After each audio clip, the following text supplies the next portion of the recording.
There is nobody who's not been happy. Everybody's been happy, but the problem is they're not able to maintain it, that's all. There are only two things. How joyful are you and how much joy do you give to people around you? Just do this for 2 days and see, you will become something truly fantastic within yourself.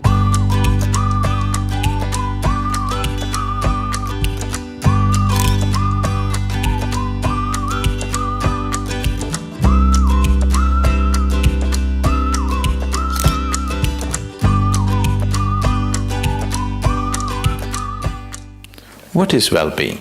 When do you really feel well in your life? When do you truly feel well? When you're very happy, you're well. Even if you're physically ill, you're still well, isn't it? Even if you're medically diagnosed as ill, you're very happy right now, you're feeling well, isn't it? So fundamentally, well-being means a certain level of joyfulness, certain exuberance of life. What is happiness? We can say happiness is this, that, but in terms of life, your life energies are happening in a more exuberant way than it normally happens. Depression means your life energies have become very low and state. Happiness means your life energies are exuberant. There are many ways of describing happiness, but only those who are happy know what it means to be happy. There is nobody who's not been happy. Everybody's been happy, but the problem is they're not able to maintain it, that's all. So, you don't have to enforce any resolutions upon yourself, just little tools to make sure that you don't sink. See, a lot of people who are doing business, they think they're keeping accounts only for the sake of IRS. No. You keep accounts not for the sake of IRS, because if you do not keep accounts, you do not know whether you're making profit or loss. That's the idea of accounts, isn't it? Whether you're moving forward or backward, to know this, you need an account book. Why don't you keep an account book?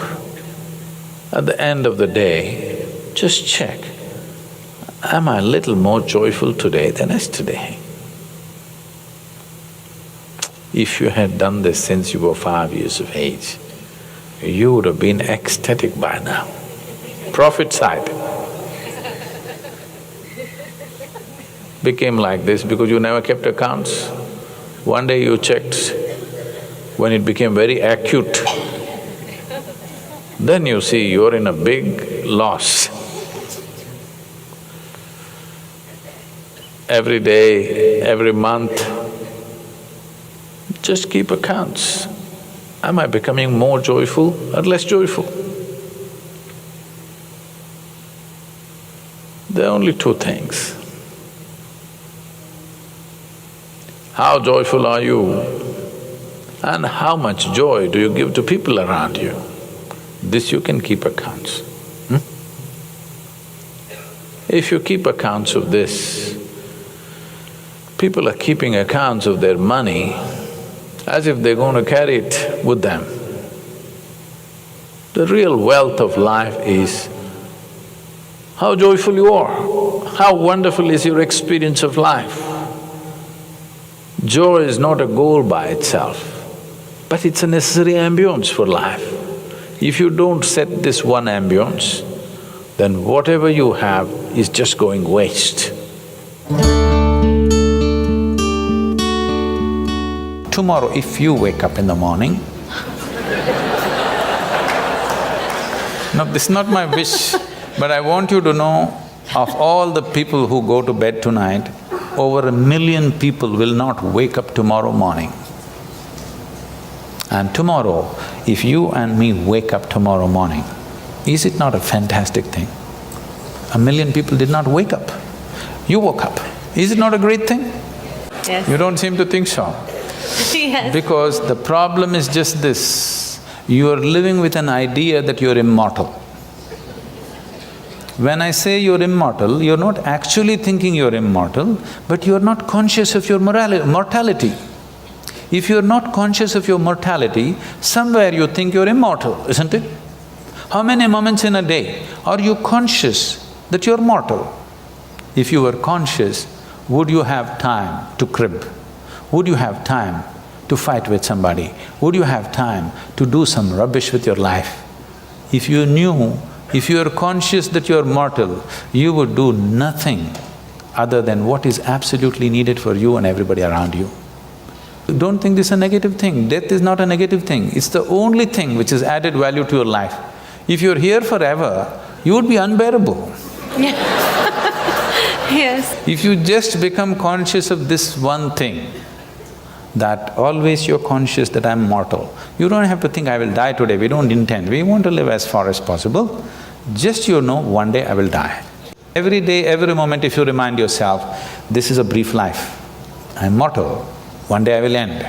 Just do this for 2 days and see, you will become something truly fantastic within yourself, just this is all. This is the fundamental aspect of yoga. The first teaching that came out was that it is your karma. That means it's your making. Your life and the experience of your life is entirely your making. If this one thing doesn't sink into you absolutely, you will not make the necessary changes. You still think, yes, I know it's my karma, but you know, my husband, what he did, you can't fix this. First you understand, this is my making, entirely my making. The moment you see it, you have the ability to change it. I see it, but you know what they did to me yesterday? Now you can't change it. It doesn't matter who did what. What is happening within you, your experience of your life is entirely your making. This is your karma. Karma means not something that drops upon you from somewhere. Karma means your action, it's your making, it's your doing. Before you go to bed, everything that's not you, keep it aside. They may be precious to you. You think about it, your house, is it you? Oh, my house. All right, you have lots of passion about it, but all right, keep it aside. Your husband, is it you? No, that's easy, he's not me.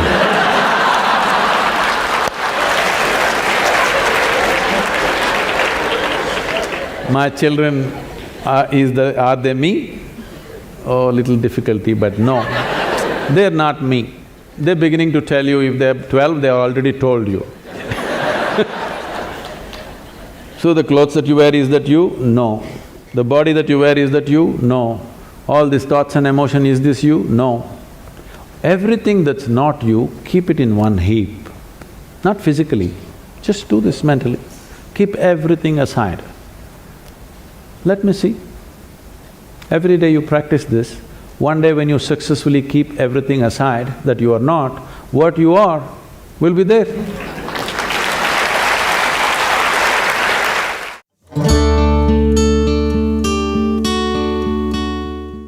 What you're referring to as love is basically the sweetness of your emotion. You sit here, you could feel love about somebody who is not even here.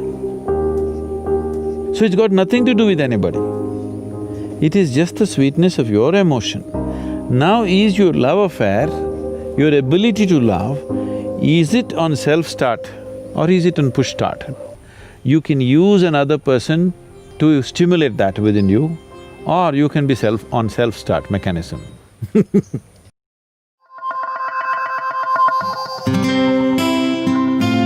See, what is this need for love in a human being? Constantly, a human being is longing to be something more than what they are right now. The thing is, you want to include something which is not a part of you as yourself, that is the whole effort. If it happens emotionally, on the emotional level, if you try this, we call this a love affair.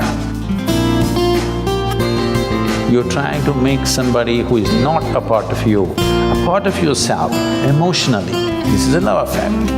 If you do it consciously, we call this yoga.